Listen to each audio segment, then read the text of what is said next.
There comes a time in most married men's lives when they get the idea that perhaps they may have just married the wrong girl. So for me, that day occurred about a week after my oldest daughter was born. Up until that time, we had had we had an excellent relationship. It was extraordinary. Could not have asked for anything more in a partnership.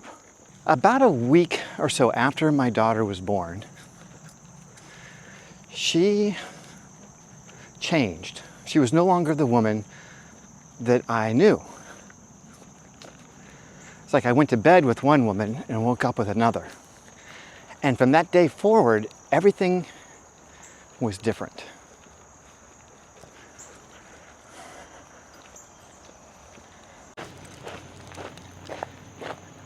In the beginning, life was good. Sex was good. Everything about it was good. Hey, guys, this way. Could not have asked for anything better, quite honestly.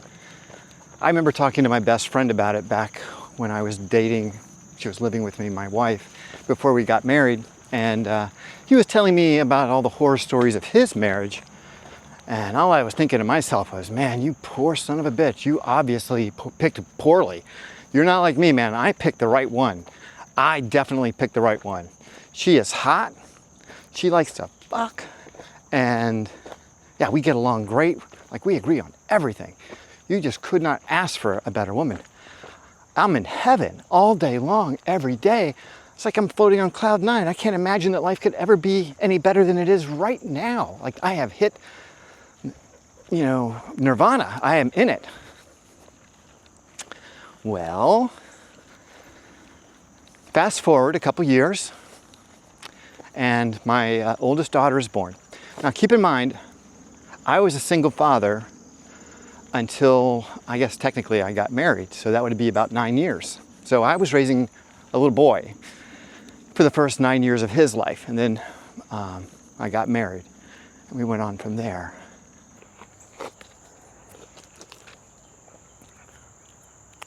So it was about a week after my daughter was born, and baby was crying. So I get up to change her, and my wife meets me in the nursery, and I've got the baby on the changing table, and my wife sort of pushed me out of the way. She said, "No, I got this." And I said, "Well, honey, I've been doing this, for a long time. I kind of know the ins and outs of changing diapers, etc." She said, "No, I need to do it. I need to be the one." And she was kind of snappy and a little bit harsh with me. I was like, "Well, all right."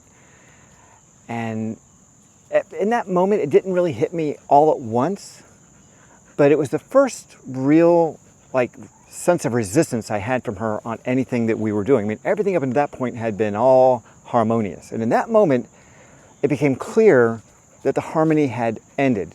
And it was a sharp rebuke against me for wanting to take care of the baby. And that repeated itself a couple times that day, where I was, taking the baby and doing something or helping with the baby, one thing or another, and more rebukes, no, it's my baby. I kind of got that sensation like when you're a kid and you get a new toy, and suddenly the kid who wants the toy says it's mine, and it's like, I wasn't getting it. And I spent a lot of time thinking it over at the time when it was unfolding, and figured, well, maybe she just needs to get her feet under her as a mother. Maybe she just needs to build her confidence, and this is part of that process. But it became so much more than that. It became like a sickness. Like, she would not put the baby down.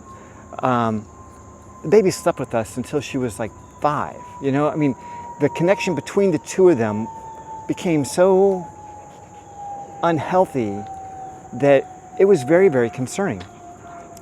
Around the same time that my daughter was born, my sister had a daughter as well, a few months earlier. And all of my family members, when we got together, really thought that my wife was suffering from postpartum depression. In fact, there was a lot of concern that maybe she was really, really depressed, because she seemed to be acting irrationally, unusually, in ways that were It didn't make sense. She was complaining a lot about sleep deprivation, and that's to be expected. I mean, both of us were really underslept during that time, as is the case when you're a new parent. But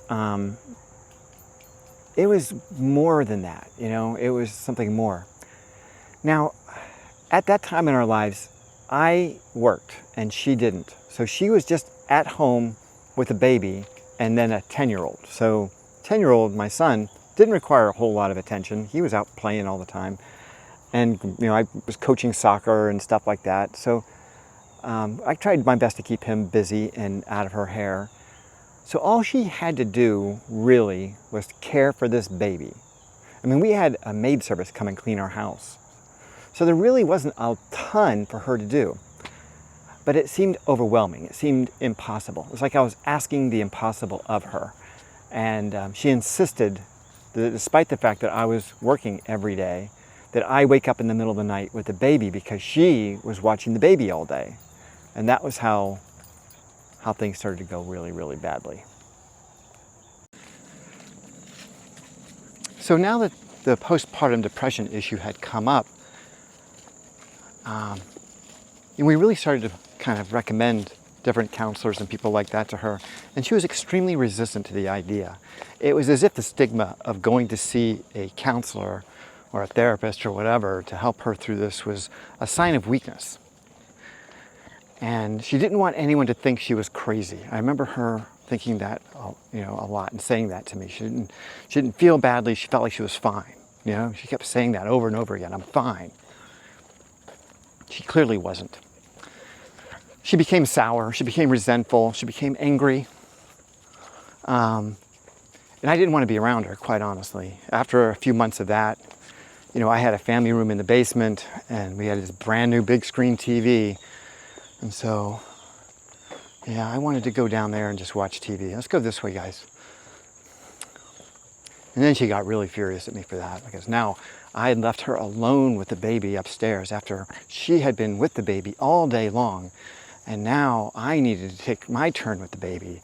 And I said, all right, well, bring her down here. We'll watch TV together, whatever, you know.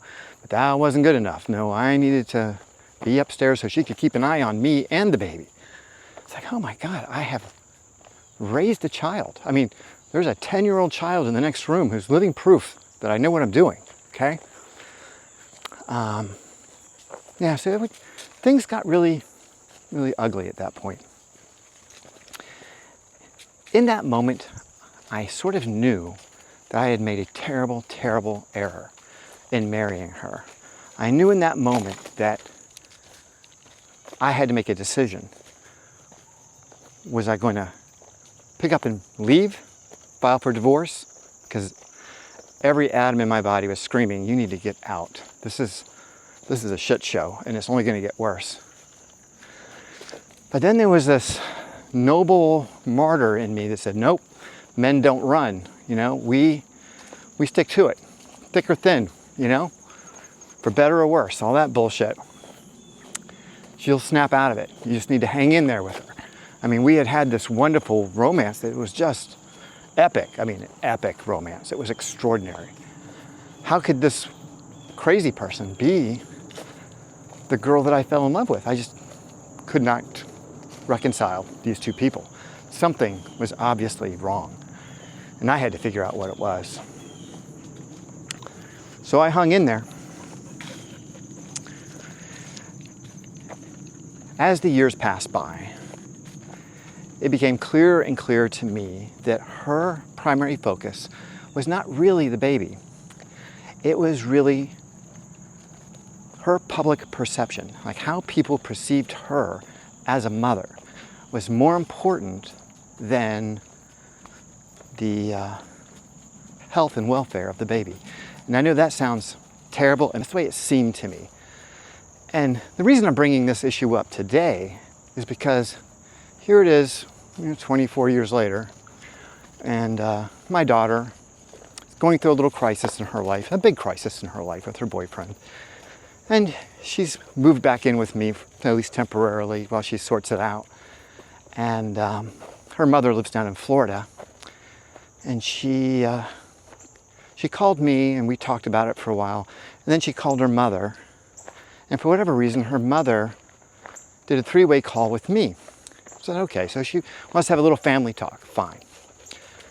So the three of us were on the phone and just explaining what happens for the first minute or two. And I had already heard the story, and I'm sure my wife had heard the story as well. And then immediately, my wife went into talking about her issues. For the next 7 or 8 minutes, my daughter, who was going through this existential crisis in her life, a child, really, even at 24, I still think of her as a child, going through this life-changing crisis. This is probably the most important thing that's happened to her in a decade. And my wife is talking about her life, what's going on with her, getting a new car, flying back up here, doing this, doing that. And all I could think was, wait a second now. This has nothing to do with my daughter. She's the one who needs our support. We're not here to support you, okay? Problems roll uphill, from children to parents. Problems do not roll downhill from parents to children. Children should never know about their parents' problems, if at all possible. Anyway, after I hung up that call, it all came flooding back to me, what it was like when my daughter was born, and how nothing has really changed in 24 years. My ex-wife is more concerned about how people see her in the world, and she's focused on her life and making sure that everything is fine with her and that we're all supporting her. And other people's needs are secondary or tertiary at best. They are not primary. And my ex-wife is extremely unhappy in her life. Go figure, right? That's how things happen, you know? If you want to be really happy in your life, put other people's needs ahead of your own. Care for other people. Think about someone other than yourself. And I guarantee you, you'll feel a lot better about yourself. All right, you guys, that's pretty much what I got for you today. Please leave some comments for me if this has happened to you. If there was a moment in your marriage when you realized that perhaps you'd picked the wrong girl. I bet you do have a moment like that. Thanks very much. Please remember to like and subscribe, and I'll see you in the next video. Stay healthy, stay single.